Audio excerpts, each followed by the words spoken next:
Chronic fatigue syndrome. A lot of people have it, don't even know it because they're masking it.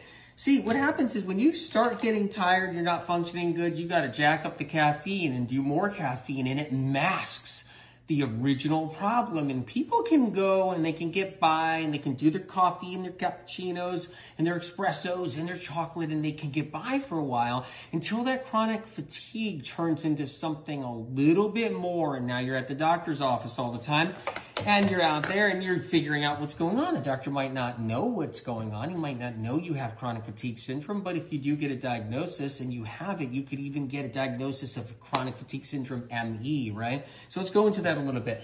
So here's the brain right here. We're going to take a look.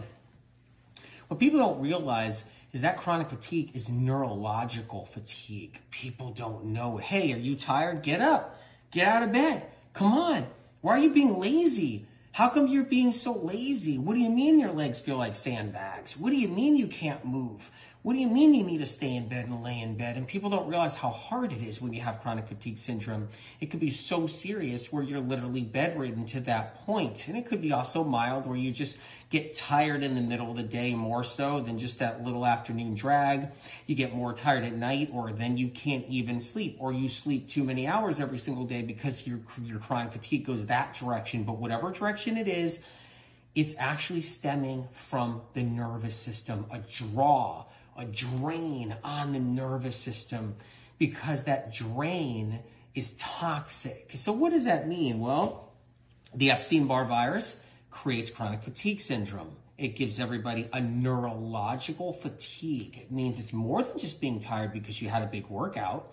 It means it's more than just being tired because you partied all day, or you went out on a boat, or you went on a trip or a long vacation and you're really burnt out or tired from it, or you worked really hard. It's a tired that gets in the way of living. It's a tired that gets us to a point we know something's wrong. And so what happens is the Epstein-Barr virus, which is the mononucleosis virus, that's it right there, the Epstein-Barr creates a neurotoxin. That neurotoxin floats around the body and it gets to the brain and it saturates the brain. It can give us brain fog. It can give us fatigue. It can give us confusion. It can make us depressed. It can give us anxiety. And that's what happens. A lot of people that have crippling anxiety will also have the chronic fatigue too. So it can go into a whole bunch of other different symptoms, including fibromyalgia as well. So when it comes down to chronic fatigue syndrome, it's not just being tired. It's a neurological condition. It's a viral neurological condition, and it's neurological fatigue is what it is. It's the neurotoxins from the Epstein-Barr virus that saturate the brain and all other nerves, cranial nerves and other nerves throughout the body, causing a serious draw and a drain.